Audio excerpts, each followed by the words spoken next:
মার্কিন প্রেসিডেন্ট নির্বাচনে ডেমোক্র্যাট প্রার্থী কমলা হ্যারিসকে হারিয়ে ঐতিহাসিক প্রত্যাবর্তন হল ডোনাল্ড ট্রাম্পের। তবে তার বিজয় সত্ত্বেও শিগগিরই হোয়াইট হাউসে যাওয়া হচ্ছে না। এজন্য অপেক্ষা করতে হবে আগামী বছরের 20 জানুয়ারি পর্যন্ত, অর্থাৎ আরও 74 দিন অপেক্ষা করতে হবে ট্রাম্পকে। মূলত এ সময়ে বিদায়ী প্রশাসন পরবর্তী বিজয়ীকে মসৃণভাবে ক্ষমতা হস্তান্তর করার কাজ করে। একই সঙ্গে এই সময় ট্রাম্পের দল তাদের প্রশাসন সাজানোর জন্য প্রস্তুতি শুরু করবে।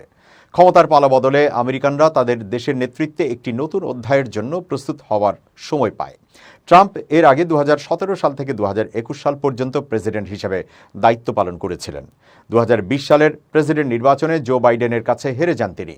2024 সালে তৃতীয়বারের লড়াইয়ে হোয়াইট হাউসে ট্রাম্পের প্রত্যাবর্তন আমেরিকার ইতিহাসে একটি উল্লেখযোগ্য ঘটনা। এর আগে যুক্তরাষ্ট্রের ইতিহাসে মাত্র একজন প্রেসিডেন্টের ঝুলিতেই ছিল এমন কৃতিত্ব। তার নাম গ্রোভার ক্লিভল্যান্ড।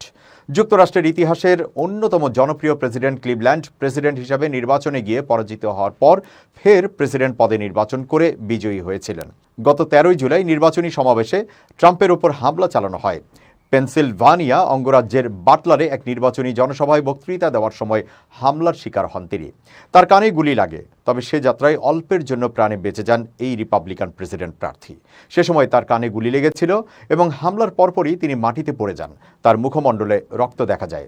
এই ঘটনার পরপরই সিক্রেট সার্ভিসের সদস্যরা হামলাকারীকে গুলি করলে তিনি নিহত হন।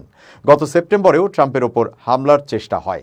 গত 15 সেপ্টেম্বর ওয়েস্ট পাম বিচে ঘনিষ্ঠ বন্ধু স্টিভ উইটকফের সঙ্গে ট্রাম্প ইন্টারন্যাশনাল গলফ ক্লাবে সময় কাটানোর সময় তার ওপর হামলার চেষ্টা করেন এক ব্যক্তি। অবশেষে সব প্রতিকূলতা মারিয়ে যুক্তরাষ্ট্রের 47তম প্রেসিডেন্ট হিসেবে ইতিহাস গড়লেন ট্রাম্প।